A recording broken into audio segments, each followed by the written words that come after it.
Welcome back to the Max Reality. If you've seen my face before, then you know the drill, but if you're new here, I love talking all things reality TV, and today we are recapping Shark Tank's Christmas special, Season 16, Episode 7. Our sharks for the episode are Damon, Kevin, Lori, Mark, and finally, after 7 episodes, we have Robert back! Our first pitch of the night is Coordinates. Aaron and Sonia walked into the tank looking for $100,000 for 10% of their matching family PJ and loungewear sets. Usually this is where I'm like, here's the product, this is what it looks like, this is what it does. But we have to take a time out, because I don't know if you recognize these people, but these aren't just random people walking into the tank. No. This is powerhouse couple Aaron Ross and Sonia Richards Ross. If you don't know, Aaron Ross did football. He was in the NFL, and he has 2 Super Bowl rings. If you're like me,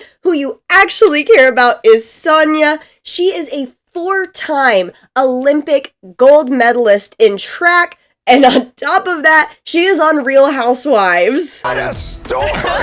I realize for most people, the big thing is going to be the Olympics. I get it. I hear you. I understand. That is 100% unequivocally a bigger accomplishment. But I was introduced to her from Housewives, and I love her on Housewives. But that's not what we're here to talk about. We are here to talk about Shark Tank. Let's get back into the product. Here it is. As you can see, a main product they have is the Christmas-themed PJ sets for matching with your family. But on top of that, they have USA Olympics stuff because they are the official Team USA loungewear and PJ partner through 2028. For the costing, we go off of the set that Aaron is wearing while they're pitching, so an adult men's set.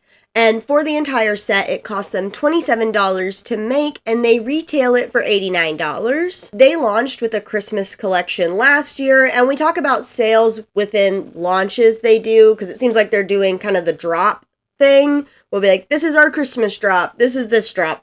So in 1 month, with their first Christmas set drop, they made $25,000. Then in this year, they had 3 months with the Team USA collection, and in that 3 months, they made $55,000. Unfortunately, no talk about if they're profitable or not. Usually when companies are doing this sort of drop thing, there is profitability in it, or you're kind of running in a break-even scale where you're having to buy inventory. So I don't know exactly where they are, but you can imagine probably somewhere in that-ish boat. But that's just a guess. That's speculation. Our first big question comes from Robert, and he's wondering what they want their brand to say to people. For example, he brings up his previous investment of Tipsy Elves, whose whole brand is fun. And their big response is they want their brand to be bringing people together with their families to make memories. Then Mark says what I was thinking from the beginning, which is honestly the name is kind of a hard sell. Like, is it Coordinates? Is it Coordinates? Is it, when you're just reading it, it's kind of like, and their big defense of it is it's coordinating with your family. That's why the name, and it's like, yes, I do get it, but you do have to explain that to people every time, which the Sharks point out isn't super ideal, but then the Sharks' big idea that they come up with during this, especially Mark, is you should do something with yo, yo, yo. Because one of the sets they have says yo, yo, yo all over it. They're like, it should be yo, yo, yo loungewear. And I don't understand what they think yo, yo, yo loungewear says that's more meaningful than Coordinates, which, again, I don't love that name either, but yo, yo, yo loungewear? Really? That's all we got? Anyway, we're gonna move. Then we have Kevin jump in to say he's very impressed with who they are as people in general and all of their different achievements, but this just isn't his space at all, so he's out. Then Mark goes out with a very similar reasoning while also giving us this great line. I'm just not the clothing guy, even though I am a fashion icon.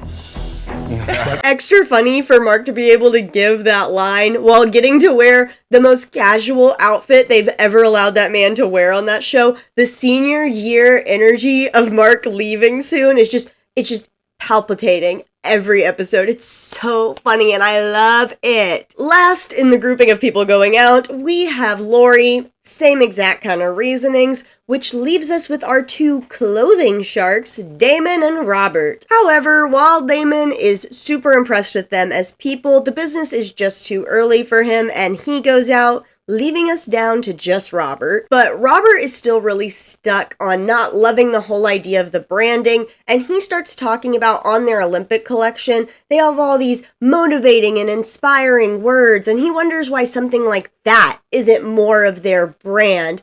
And this kind of leads us into the conversation of why they're here in the tank in the first place, which is they need help in the business knowledge type space. They need help figuring this sort of stuff out. It's not necessarily about the money, it's more about the relationship. Aaron, it is about the money. And while Robert really loves them and wants to invest, he is super torn about this branding thing, so he just straight out asks them if they would be willing to change any of that if they made a deal with him. Yes. Yes? 100%. We're very coachable. And with that reassurance, Robert decides to make them an offer of $100,000 for 25%. Of course, that's a little higher than they were looking for, so they try countering Robert for 20%. I'll do that. Look at you, DJ. And 9 times out of 10, this would be where the entrepreneurs just go, okay, thanks, Damon. End of episode. End of pitch. But no, there is Christmas magic all within the tank, and that is not what happens. Sonia says she really appreciates the fact that Robert has been sticking with them through this pitch, and he seems really loyal and invested in them. And because of that, she again asks Robert specifically if he'd be willing to go down to 20%, and he ends up agreeing, and they make the deal for $100,000 for 20% with Robert. Christmas dreams come true.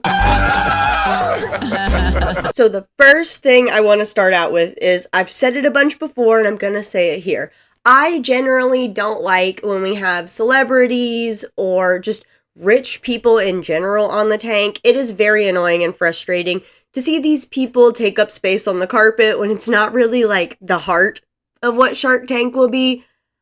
However, I am going to be a little bit of a hypocrite here because I am biased. I love Sonia. I love Sonia Richards-Ross. So I had a lot of fun watching her, but I know it was hypocritical. I'm going to admit it. I don't care. You can call me that. It's real. I had a lot of fun watching them. And if you're a fan of their family, especially from like Housewives or anything, or just in general, I definitely recommend going to watch this pitch because like even at one point, there's a part where Aaron is talking about how proud he is of Sonia, and it's so sweet, and I had a fun time watching it, even though I do recognize it stinks that somebody did lose their place on the carpet. That could have been just a normal, everyday business. There's gray, y'all. There's gray everywhere. Another reason I'm probably super biased toward this pitch is because I love seeing Robert win. We have seen so many scenarios like this where Robert has like really stuck with and like been really interested in a business and made them a good offer, and then somebody swoops in at the last minute and steals it. And I always hate it. It's so sad. So it was so nice for me personally to see Robert win. I was all about it. Was hooping and hollering. Truly a Christmas miracle for me. As far as the product itself, I just feel like the exact same way I did last week, talking about the matching t-shirts.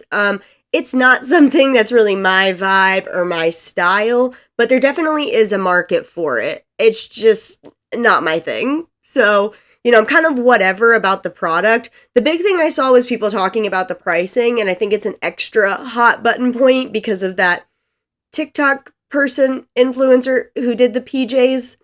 I'm not a drama channel. I don't really know a lot about that situation, but I think people are hyper aware of like the price of PJs right now.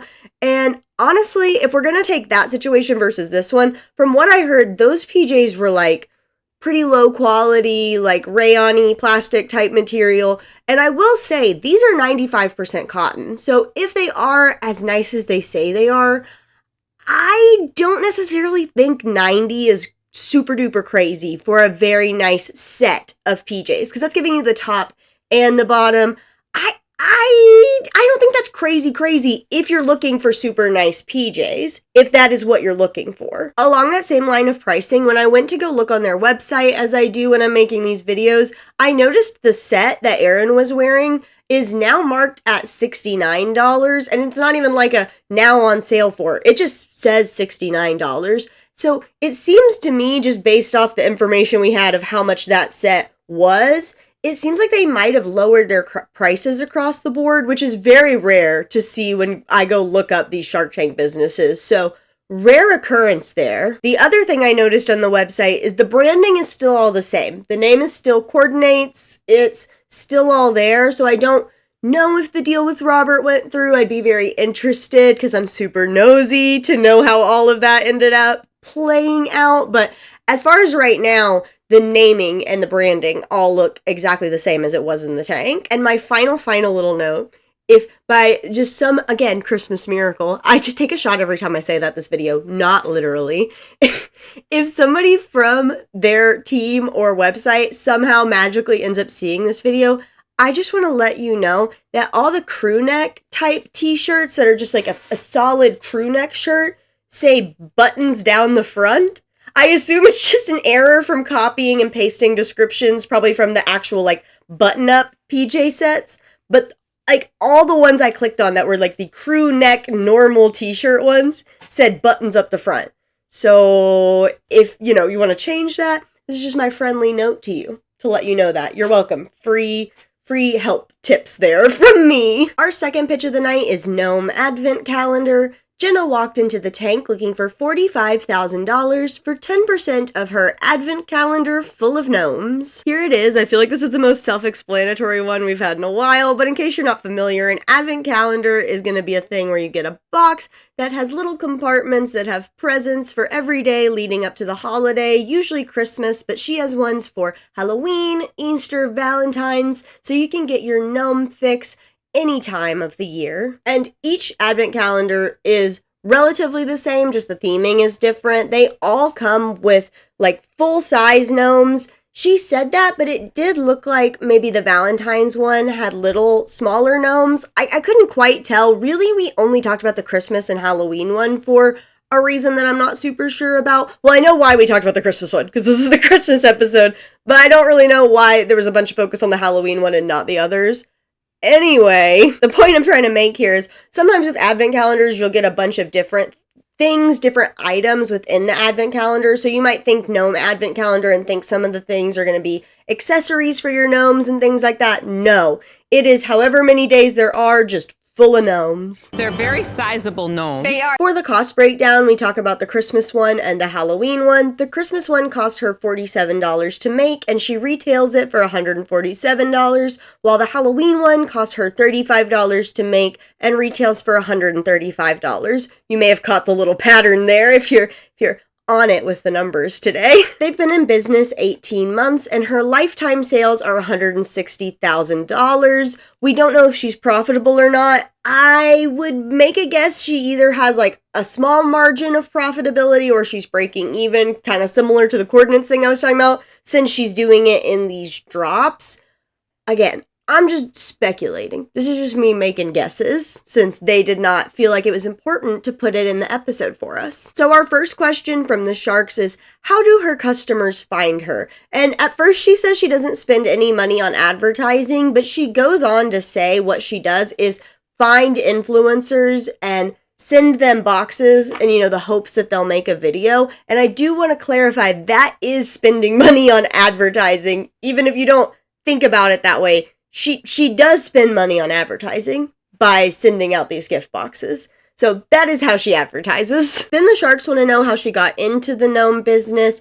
Pretty much she was a stay-at-home wife, and then her and her husband got divorced and she needed to find a way to make money, but she wanted to try to find something she could do from home. So she tried out a couple different businesses, and ultimately the Advent Calendar is the one that did the best and stuck. And then she tells us this other part of the equation of how she got to Gnome Advent Calendars, and this has been making me laugh so much this week. And I also had access to a program, and it showed what people were searching for on Amazon, the top searches. It was always gnomes. They were everywhere. I don't know why, but just that it was all gnomes. It's just everywhere. Gnomes. That made me laugh so much. We backed it up and re-listened to it because it was so funny to us.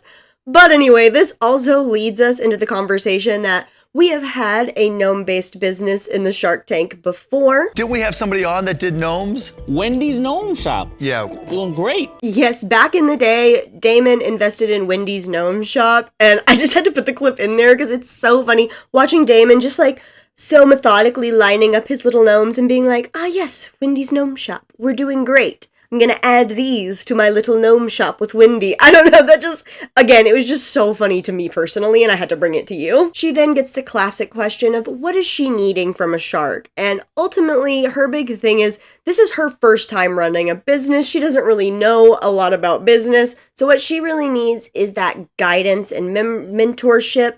On top of that, she's really wanting to find a way to lower her prices, and this sends the sharks into a frenzy because already when she said earlier that they had retailed for $147, all the sharks were shocked that it was that cheap. And this leads into kind of a cacophony of them being like, you should raise your prices and you don't need to worry about that. And somehow through all of that noise, we get this fantastic double hitter line. I think the ultimate set is they're alive. That would be nice. Yeah. They're called children.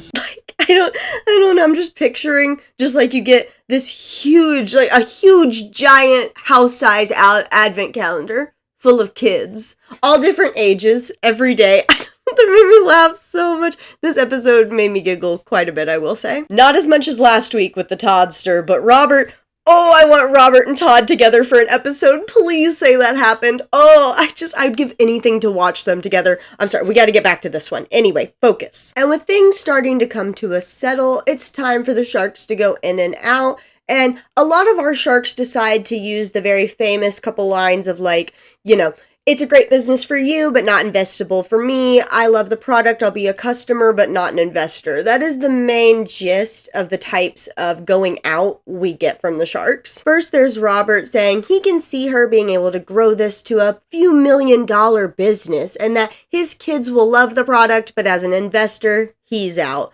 Lori gives her famous, I'll be a customer but not an investor line. And then Mark has a similar idea to Robert, saying this is a great business for entrepreneurs because you can grow it at your speed. And the minute you take on an investor, you have to grow it at the investor speed, which is going to be fast, fast, fast. And that's not what's always best for the entrepreneur. And with that, all three of them are out. Then, as mentioned earlier, Damon already has an investment involving gnomes, and on his way out gives us this great line. I have enough gnomies in my life, so I think I'm a little over-gnomed at the moment.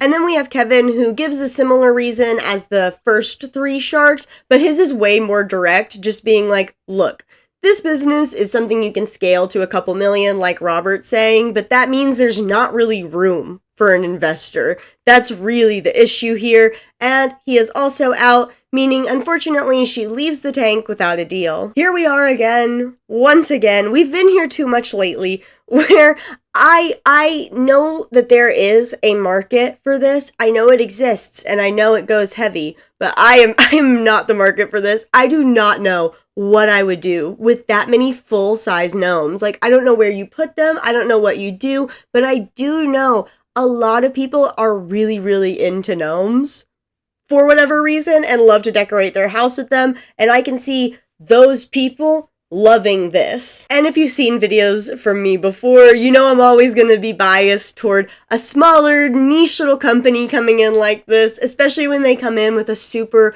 low ask, $45,000 for 10%, a $450,000 valuation. Like, I love it. We don't get stuff like that anymore, and I always love it. But I do agree with the Sharks. This isn't really something where she even really needs an investor. It's going to be a great business for her, but not investable for them. It truly is that classic line and scenario. What I don't agree with the Sharks about is them saying that she should raise her price. Mark at one point is like, you should raise it to $3.99. That's my advice. And that was bananas to me. I would understand if she needs to raise it a little bit because of the way her business is set up, kind of doing this drop sort of thing for the different holidays. But $3.99, bonkers. I think she would alienate a lot of people if she raised the price. I think she's doing what she's doing real well, and she should just kind of stick to her path and keep killing it. I am rooting for her. I don't see ever buying this. I'm not a gnome person, like I said, and I don't really have any in my life, but I will be rooting for her. Good for Jenna. Keep doing you, girl. Last little note about this. I didn't know where to put this, but if you watch Shark Tank, you are very well aware that Robert loves dogs and kids. That will always make him super excited about a pitch. He was super excited about it with coordinates, but this one was extra funny because he had this moment with one of the little gnome girls that just warmed my heart and killed me. And I'm going to give the clip to y'all as a Christmas present. Merry Christmas, Happy Holidays. Our third pitch of the night is Snow Scholars. Jake and Philip walked into the tank looking for $75,000 for 10% of their snow removal business employing college students. Here it is, you sign up and then eventually a college kid will come to your door and shovel the snow. Pretty self-explanatory. And before we can literally talk about anything else, I have to show y'all them walking in because it was honestly so underwhelming and it made it so funny. I don't know, maybe this is just funny to me, but it just felt, I don't know, y'all have to watch it.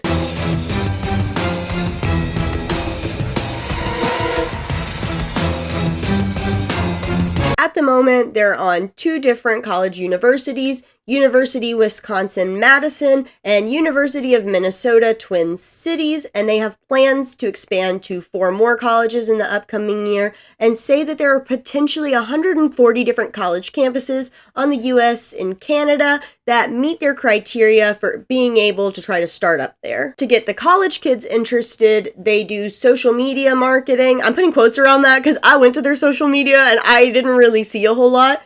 Anyway, they also go on those student job boards that the universities will post, and that's how they get the kids. Then they also pay those kids to go door to door and give flyers out to people in the neighborhood to try to attract customers who want to get their driveway shoveled. For the costing breakdown, they said their average sale is $75.56, and then they go on to say that that's a flat rate.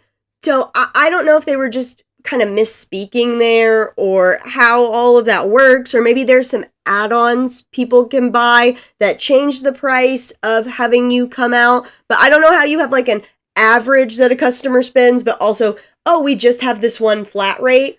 I don't know, could have been an editing thing. I felt very confused during this part, but the main point is what they said is the average sale is $75.56. Then they pay these college students $25 an hour, and they say they have a net profit margin of 73.3%. So pretty good numbers, it seems, overall. They started the business in November of 2022, and they say snow season is from about April 1st to December 1st. Their very first snow season, they did $18,000 in sales, and last snow season, it jumped to a little over $116,000.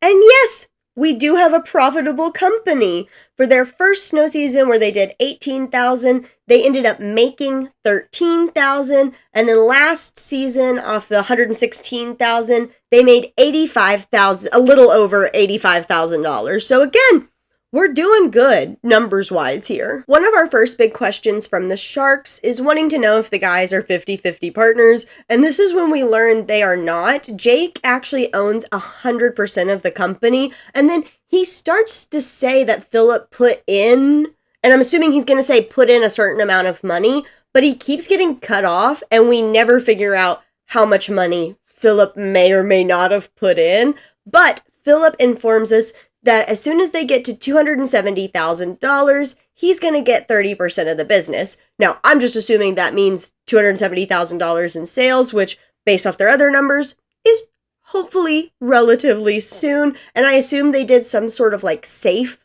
agreement, but I don't know that. This is me starting to speculate. I just hope that Philip got good help in making this deal, because I'm not saying you shouldn't trust people, but I just want to know how much money he put in. Really, it just kind of depends on if he was putting in money or just work. Because Philip does say, I put in sweat equity.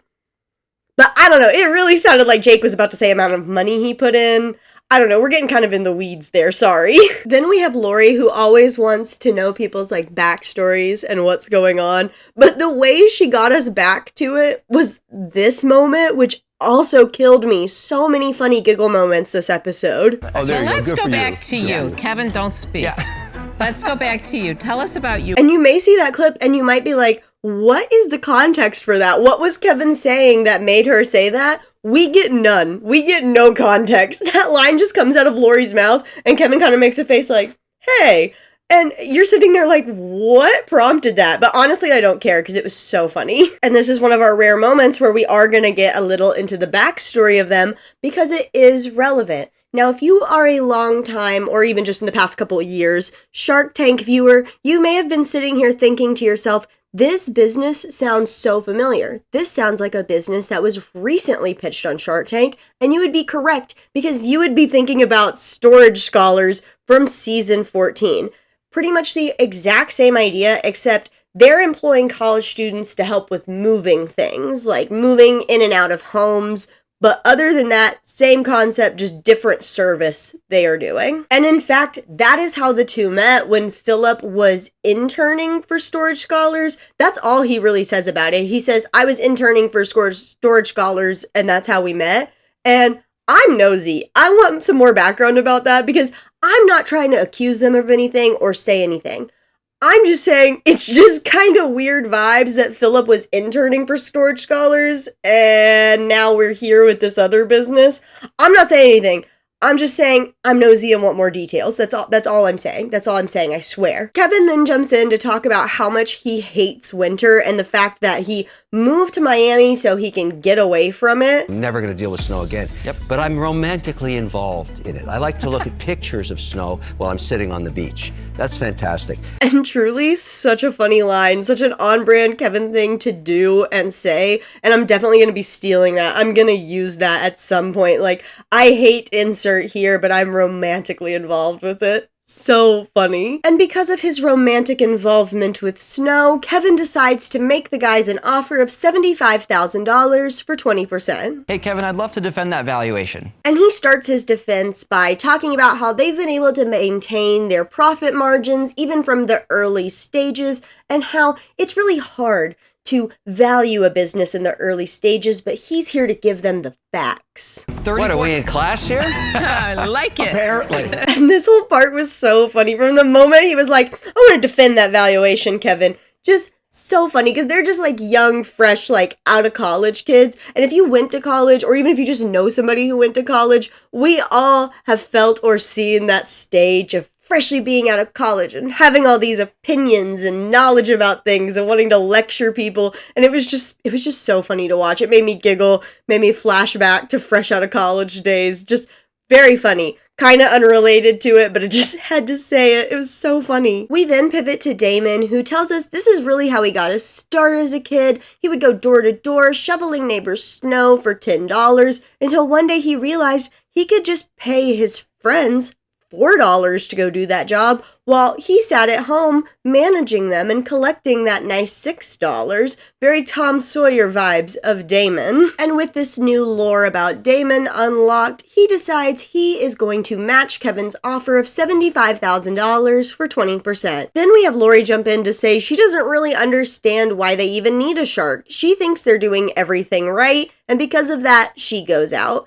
Then we have Robert on the other hand, who doesn't really see how they'll ever be able to take this and do it on a large scale because of the different issues with demand and snowfall variants, and because of all those things, he's out. And at this point, having two of the sharks go out make the guys feel like they need to continue to sell themselves. Half of You these have two college offers. campuses. And just when you think this is the moment, the guys need to make a decision right now. They have these two offers. Mark pulls a classic Mark, jumping in at the very last second and undercutting everybody else with his offer of $150,000 for 20%, which obviously the kids immediately say yes to. Number one, because Mark is invested in Storage Scholars, the business that's just like theirs. And then two, he gave them not even almost, exactly what they asked for. It's the exact same valuation. It's just more money, more equity. So like, why, like literally dream scenario. So of course, they make this deal with Mark for $150,000 for 20%. Once again, we're in a spot where we're in a product that I don't really have a whole lot of opinions about because I don't live somewhere where it really snows. We might get a snow for like a couple days once a year, but that's it. So I have no concept of like the snow shoveling industry. I don't have any reasonable idea about how much it should cost, what that sort of setup looks like. I saw lots of different price ranges from different people on the internet talking about it, so I'm not really sure about all that. Overall, it's not like it's something super innovative. Like, again, we literally had Storage Scholars on not that long ago, 2 seasons ago, which is literally the exact same thing. They say they have their own software specific for them, which, like, great for them, but it can't be anything like crazy innovative because there's just so many companies, even if they're not using college kids, doing kind of similar things, like gig jobs like this. I mean, it's nothing new and spectacular. It wasn't wowing to me in any sort of aspect. It was completely unsurprising to me also that Mark made a deal with them. I mean, he already has Storage Scholars, so he can just kind of copy paste anything he did helping them wise with this. So it made sense to me that they got a deal with Mark in the end. And that was going to be the end of my final thoughts section for this product. But then, like with Terrace Room, I went on Reddit and things got a little murkier. Side note, I can officially say Terrace Room did ship. That's why I really haven't talked about it again. It shipped. People have gotten it. I don't really know if it really works or not yet, but people have it in their hands. So it's not a complete scam anymore. It is real. Does it work very well? I don't know, but that's not what this video is about. So first things first, all of this different stuff I saw was just random people on different Reddit threads, and I will link those Reddit threads in my resource document if you want to go check it out and read for yourself, but I cannot verify any of these claims. I am just reading this off of Reddit, so take that how you will, with like a grain of salt, as they say. I'm just reading it because I thought it was interesting, and it was more than one person with kind of similar stories. It wasn't like an overwhelming crazy amount, but I mean, more than one, it makes you be like, Number one, I saw 1 or 2 different people saying that they pretty much left a bunch of people hanging, people who had signed up for the service. They would have no call, no shows of kids just not showing up. And then one guy even said he got an email asking people if they'd be willing to shovel their own driveways. He said it almost exactly like that with no follow-up context. So I don't know if the email was something like, hey, if you don't want us to service you this week, let us know if you can do it yourself because we're like running low on staff. I don't know exactly what that meant. The way I read it at first was like, hey, can you still send us money but shovel your driveway? I doubt that's what happened, but that is how it read from the post, and it did make me giggle for a minute.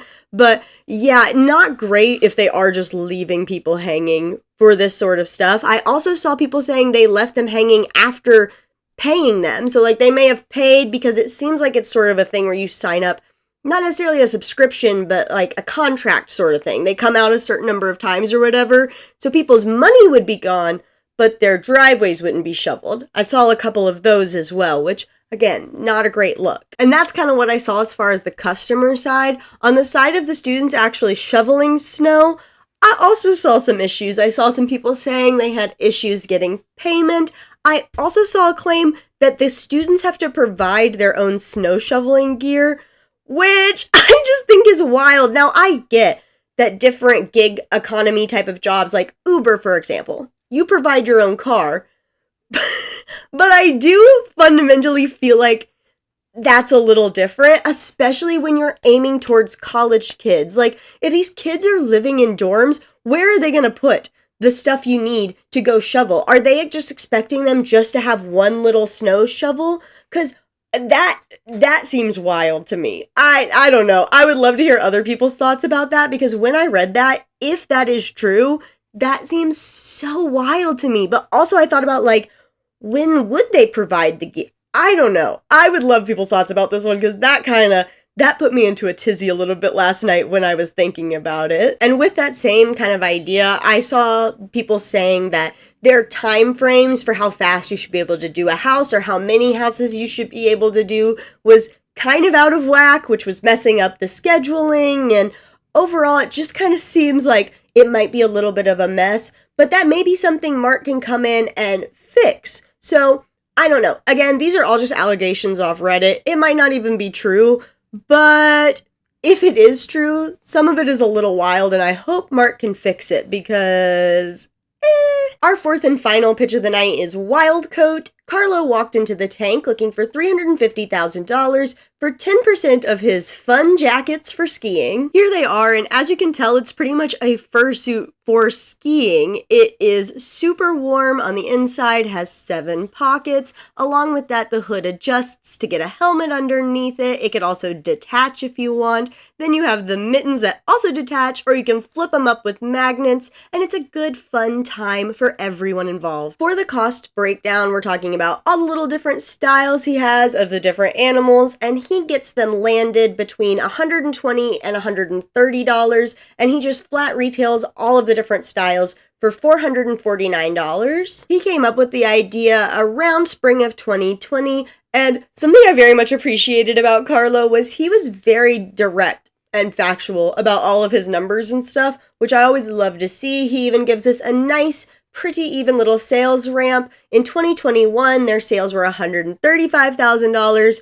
2022, $375,000, 2023, $505,000, and this year they were projecting to hit $700,000. As far as profitability goes, he says in the past year they broke even because they went really big on buying inventory, but that doesn't give us any answer about if yes, they were profitable before, but they broke even because of buying inventory. That's what I assume he would meant. But they didn't say that, so he could have been completely unprofitable, and then luckily they were able to break even, but would have been profitable if they didn't buy all that inventory. Unclear. That's the information we were given. We also find out that Carlo actually has a business partner. So Carlo put in $25,000 and has 65% of the business, and his business partner put in $260,000 and has 35% of the business. First, Robert thinks this brand should be growing a lot faster than it is, and wants to know from Carlo what he thinks the reasoning is that it's not growing as fast as Robert thinks it should be. Also, Robert wants to go back to a point Carlo made earlier, which is that there is no fun ski wear in the market. Robert wants to counter that by saying, yes there is, and calls back to his brand, Tipsy Elves, that he invested in the past, saying that they have lots of fun ski wear and it's become a major part of their business. Just a little ad plug for Tipsy Elves ski wear. Carlo's answer to Robert about the growing issue is that this past year they've really focused on marketing at in-person events, and they've seen that that's really helped them grow more versus back in around 2022 they were spending a bunch on meta ads and not really seeing that same growth result. At this point, it's time for some of the non-clothing centered sharks to clear the deck. We start off with Lori, who talks about it's a very niche market, and she gives her famous line of, "I'll be a customer, but not an investor," and she's out. Then we have Mark come in to agree with the sentiment that it's a very niche market. He tells Carlo they need to get away from the meta ads and focus on doing social media. And then for the second time this episode, he tells the entrepreneur that they need to raise their prices. And while he's willing to give that advice, he is not willing to give him an offer, and he is out. However, Damon absolutely loves it. He thinks he can come in and help hone the business and get it to a place where they can eventually license it to different categories to take up more space in the market. And he offers Carlo $350,000 for 30%. But that's not the only shark interested, because Robert then jumps in to give us what I think is probably the best line he has ever delivered on Shark Tank. With all due respect to Damon, he may be the FUBU godfather, but on Shark Tank, I am the Papa Bear of clothing. Just such a good moment. So many good moments this episode. And while Robert loves it the same as Damon, he has a different vision for how they should do things. With his experience from Tipsy Elves, he says the best route to take is to grow the brand itself as big as possible, as quickly as possible. Make everybody know Wildcoat and what it is. So he decides to make them an offer of $350,000 for 25%. And this begins the battle royale between Damon and Robert. And I am begging you, if you have access to actually go watch this episode, I know this is the second time this video I'm asking you just to go watch the episode, but it's truly worth it to just watch them go back and forth. I will do my best to give you a little summary, but if you can go watch it, definitely recommend. At the end of the day, what they're truly fundamentally arguing about is whether or not they should do licensing or not, aka Damon's idea. Robert says that it cheapens the brand, and Damon says that doesn't really matter if every single person on the planet is wearing it. Who cares if it cheapens the brand? And ultimately, at the end of the day, it's just an opinion of how this guy wants the future of his business to go. There's not really a right or a wrong answer. I mean, obviously, Robert and Damon feel there is, but truly there isn't. It's just, what does this guy want to do with his business? And after all of this back and forth and arguing about the fundamentals of how this business should run, Lori finally stops to ask Carlo what he's thinking. And this is his response. Well, I'm thinking that 25-30% is a little high. And with that, he just gives a general counter of 15%, which was so funny to me, because to watch these two go back and forth arguing about the route and fundamental way your business is going to be run, for your first and really only response to be about the equity, it's like, my guy, I get you want the lower equity and you want to negotiate for that, but I feel like first you need to figure out what do you want to do with your business? Very predictably, neither shark is willing to go down to 15%, so Carlo then tries countering again at 20% to no avail. He then asks if they would consider 23% because he wants to be able to at least keep 50% of his company for himself, and surprising to me, both sharks immediately say yes, they would do the deal at 23%. So now, once again, we are back to the same spot of, my guy, you just need to choose. And after the battle he just watched happen between the two, this bravest man in the world has the audacity to ask if they would be willing to come in together on the deal. Absolutely not. No. I don't need somebody with one clothing brand to tell me after my 12. And truly, this episode just must have been filled to the brim with Christmas magic in the tank, because once again, we have a win for Robert as Carlo decides to make the deal with Robert for $350,000 for 23%. First things first, so Robert always loves to run out and give a big hug, especially when he's excited, especially I feel him. He was winning this episode, and truly and deeply, my guy deserved it. I was happy for him. But not only does he just do the normal hug, after they have left, this happens, and it was so funny. It was just such a great way to end this episode. Furry convention, here he comes. That is funny. That is funny.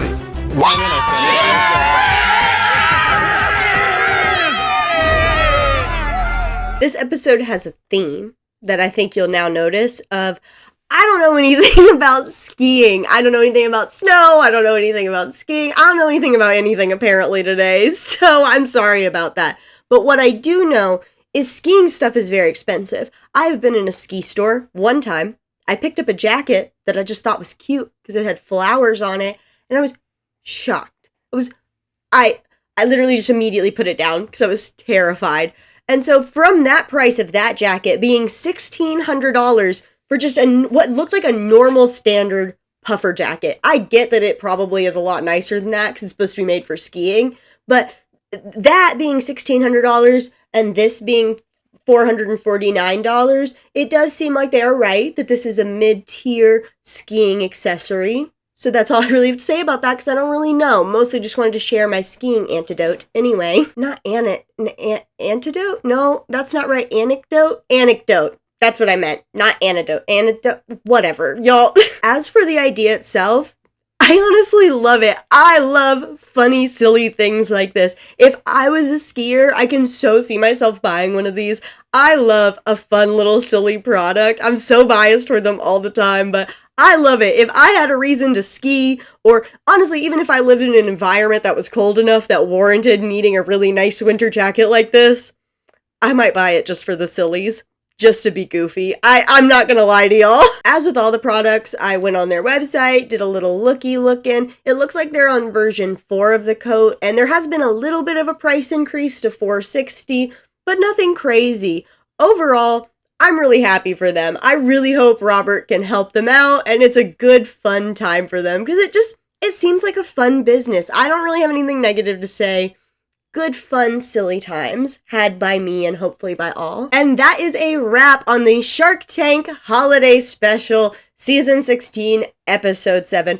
Overall, I had a really fun time with this episode, mostly just because, as I keep saying, and I've said probably too many times at this point, I love watching Robert win, like truly and deeply. Thank you so much to the Shark Tank editors, producers, whoever, for giving me this little early Christmas present because I enjoyed it so much. Now, if you really want to make my dreams come true, please tell me Robert and Todd filmed together. Please, please, please. I don't want to get my hopes up. I really don't think they would put them together.